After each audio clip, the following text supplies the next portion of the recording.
Welcome back. So we're just going to kick off the second half, and it's me again. As I said before the intro, we've had quite a lot of sea imagery here tonight, so this poem is no exception. It's a known fact that James Joyce lived in Bognor Regis for a while, and I've discovered the blue plaque when I was down there on a visit near the seafront, and I thought there's got to be a poem in this. So the tourist information doesn't know not very much information about why he was there, so I thought I'd try and work it out in a poem. So this is James Joyce in Bognor Regis.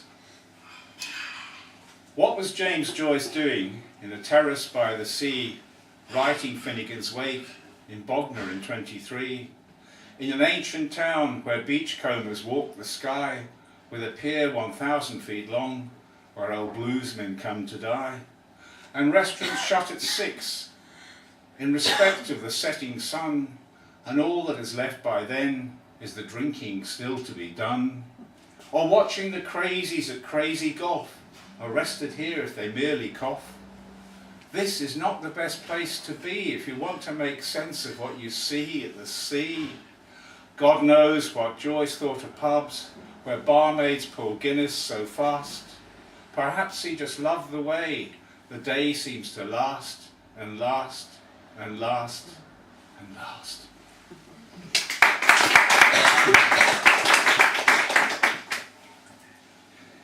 This is a poem about how we shouldn't take things for granted, and it's called An Evening Drinking Californian Wine. I don't know if anybody here does, but it's a long way for a bottle of wine to travel.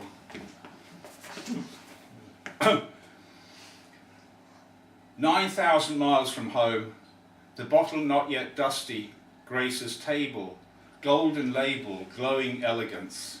Nothing to take for granted, many hands combine to fill our glasses.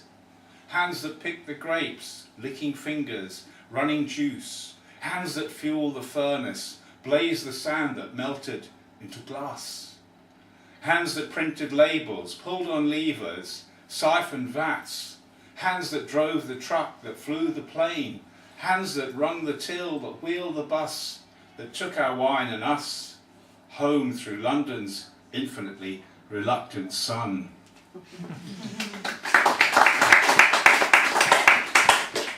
So those are a few poems from a collection called Baltimore. Copies on sale here at a very reasonable price. I'm going to conclude tonight with a few poems from my latest collection, also on sale here, called Looking for Eden. And I was travelling in northern India, and we got on a train going in the direction of Calcutta. We shared our carriage with a young Indian classical dancer who was going to do a gig in Calcutta. And as the night wore on, we were exchanging information and conversation about our respective arts and cultures. So this is Overnight on the Rajdhani Express. What kind of poetry do you write? Said the Indian princess, her lithe dancer's body leaning forward with interest, her meltingly dark eyes shining in the dim glow of the cabin, her river of hair shimmering as she speaks. What kind of poetry do you write? She commands an answer. I long to say, I write only the kind that aches for you, that mourns your unattainability and celebrates your fabulous beauty. But I tell her that my poetry is about life and love and politics, and the ordinary moments that keep us sane or threaten our sanity with their insanity. The Indian princess nods, a world of understanding in her eyes. She returns to meditating while the train rattles through this strange and magical night. Sudden bridges and rivers emerging out of darkness, a lit boat moving slowly across a wide bay, a building picked out in red lights. The mysteriousness of it all. The Indian princess lying in her bunk, her graceful body barely rising as she sleep breathes, and the world turning, its poverty and its richness in tune with the sing-song rhythm of the wheels.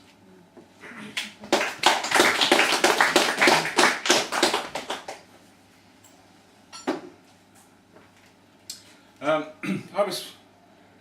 family come from the west of Ireland, and my brother and I, Kevin, I'm Patrick, were named after two uncles that didn't survive childhood, which was quite common in that generation. So this is the lost child. I was named after a dead child, born in the long ago west of Ireland, in the mountainous land where soft rain washes pebbles to sea, where the Atlantic holds hands with the Holy Ghost. There are no images from that time of the infant gurgling in his mother's arms, gazing up at his father, cradled in their love in the landscape. No images of the treasured child that never grew to meet his nephew, to learn his 10 times table, to read and write, make crayons dance, to take turkeys and butter to market, to raise a pint in Calorans, to set out from Tubbercurry into the world. God bless you, Patrick. I wear your name with pride. I hope I'm living enough for the both of us. When I get to heaven, take me to one side. Tell me the dreams I should have realized, the world I should have built in your honor. Fair enough for a blessed infant to grow and have children of his own. You live in my heart, Patrick. I leave the door ajar so you can step inside for warmth, and we can raise a glass to twin souls in a holy communion across the years.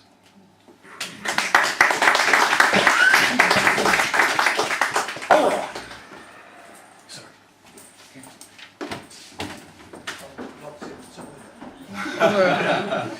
You can be locked in the toilet here for hours and you won't be disturbed. Don't worry. As I said, I was brought up a Catholic, and although I'm a bit of a lapsed Catholic these days, the stories from the Bible have stayed with me. So I've written a series of poems which are in this collection, which are trying to tell some of the biblical stories from an everyman point of view. And this was the first one I wrote. It's called The Last Supper. I was looking at the fresco by Da Vinci of The Last Supper. I was thinking the odd thing about this is everyone's sitting along one side of the table, which you don't normally do when you go around to someone's for dinner or if you're in a restaurant. So I tried to imagine in this poem what it might really have been like. It may have been his last supper, but the rest of us went on to eat again. The wine was poor and the bread stale, but we had delicious oranges for pudding torn into segments. I can't remember the name of the restaurant. It wasn't spacious and grand like in the pictures. But down a little side street, we were all squashed against a wall. Latecomers had to balance plates on their knees. 13 people together can be noisy. You really had to shout to get your point across. I proposed the toast to him. He wouldn't hear of it. To us all, he said. A great cheer went up. Why didn't we just slip over the border? He would still be here now, and the Last Supper would be a forgotten meal, except for the oranges, which were delicious, and the wine, which gave me a headache next day.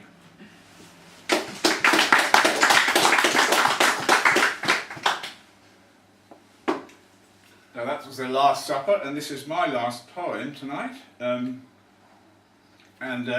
The title tells you everything you need to know. It's called An Old Revolutionary Never Dies. I no longer man the barricades, but I haven't lost the way. Instead I allow a garment to vent my discontent. I wear Che Guevara underpants to the office every day. They're inside my trousers now. Doesn't mean that's where they'll stay. Like revolutionary hearts waiting to be awoken, my Che Guevara pants are far more than a token. They'll become a flag of freedom. When the walls come tumbling down, I'll fly them from the boss's door when we gun him down at dawn. Then line up all the jokers who wear comedy ties to work. That revisionist Mickey Mouse was always such a jerk. Under Che Guevara underpants, we'll sing the people's flag and hum the Internationale as we march the old main drag. We'll kick out all the suits, we'll liberate the loot. We'll unlock the vaults and legalise a toot. So quietly flows the vanguard, you won't see us sneaking up until our boot breaks down the door and we raise the triumphal cup. Us revolutionaries never go away. Like the poor, we're always here, awaiting the right moment to raise the pants that cheer. Like the hearts of poets, waiting to be awoken, my Che Guevara underpants are far more than a token.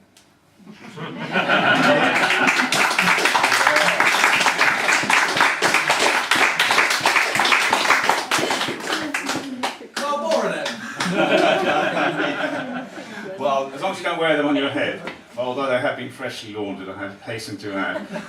So that was